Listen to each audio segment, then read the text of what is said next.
ጴጥሮስ አምኖ ነው የተከተለው ብሎ ጌታ ሆይ እኔ ኃጢአተኛ ነኝ ሲል ነው ተከተለኝ። ማቴዎስን ውሰደው፣ ቀረጥ ቀራጭ ነው።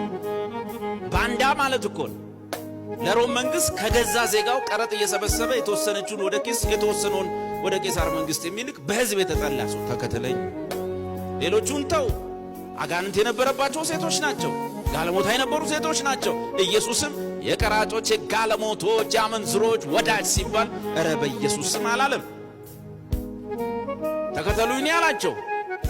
ከዛ እነዚህን የመሳሰሉ ነጭ የለበሱ ለህጉ የሚቀኑ ህጉን አስከባሪ ሰዎችን ኢየሱስ በኖራ የተለሰናችሁ መቃብር አለና እንዲህ አላቸው፣ እናንተ ደግሞ ጽድቃችሁ ከፈሪሳውያንና ከጸሐፍቱ ጽድቅ ካልበለጠ ወደ እግዚአብሔር መንግሥት መግባት አትችሉ። እንዴት አድርገው ነው እነዚህ ሰዎች አሁን ትምህርት ቤት ሊገቡ ነው? ከዜሮ ሊጀምሩ ነው? ህጉን ለማጥናት አንድ ብለው በስተርጅና ሊጀምሩና ከዛ እዚህ ጋር ከተቀመጡት ፈሪሳውያን ሊበልጡ ነው የሆነ ቀንን። በዚህ ምድር ላይ ያለው ጽድቅ ሁለት ብቻ ነው። የፈሪሳውያንና የጸሐፍት ጽድቅ ወይም የህግ ጽድቅ ወይም የራሱ የሰውየው ጽድቅ።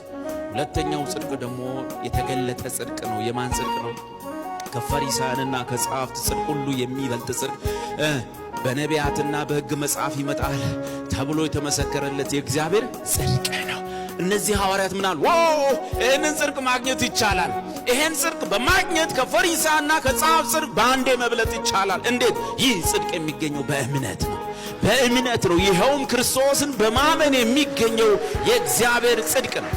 ሰዎች ከዛ እኮ ያልፋል። የተደረግነው ያ ብቻ አይደለም። ጽድቁን ማግኘት የእግዚአብሔርን ጽድቅ ማግኘት ብቻ አይደለም። የእግዚአብሔር ጽድቅ ለኛ መቆጠሩ ብቻ አይደለም።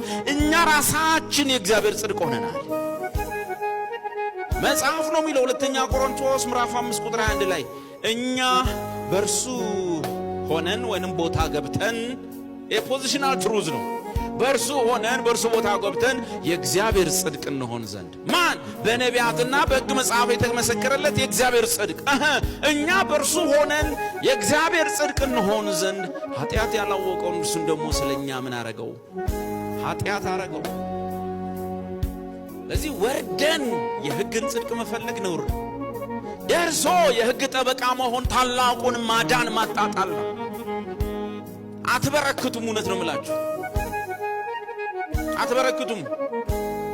የእግዚአብሔርን ታላቅ ማዳን ጸጋውን የጸጋው ደጋፊ በመምሰል ግን የሕግ ሥራ ለመስራት ተው፣ አትበረክቱ። ጸቡ ከእግዚአብሔር ጋር ነው የሚሆነው። ሕግ የሰዎችን ጽድቅ ይጠይቃል። ጸጋ የማን ጽድቅ ነው? የእግዚአብሔር ጽድቅ ነው። ሕግ ከሥራ የሆነ ጽድቅ ነበረ። ሮሜ 9 ቁጥር 30 ላይ ምን ይላል መሰላችሁ? እስራኤላውያን ያጸድቃል የተባለውን የጽድቅን ሕግ እየተከተሉ 623 ትእዛዛት እየተከተሉ እንኳን ሊጸድቁ ቀርቶ ወደ ሕጉ ራሱ በሙላት ሊደርሱ አልቻሉ። ወደ ሕጉ ራሱ መድረስ አልቻሉ። ይህስ ስለምንድር ነው ይላል ቀጥሎ። በእምነት እንጂ በሥራ እንጂ በእምነት ጽድቅን ስላልተከተሉ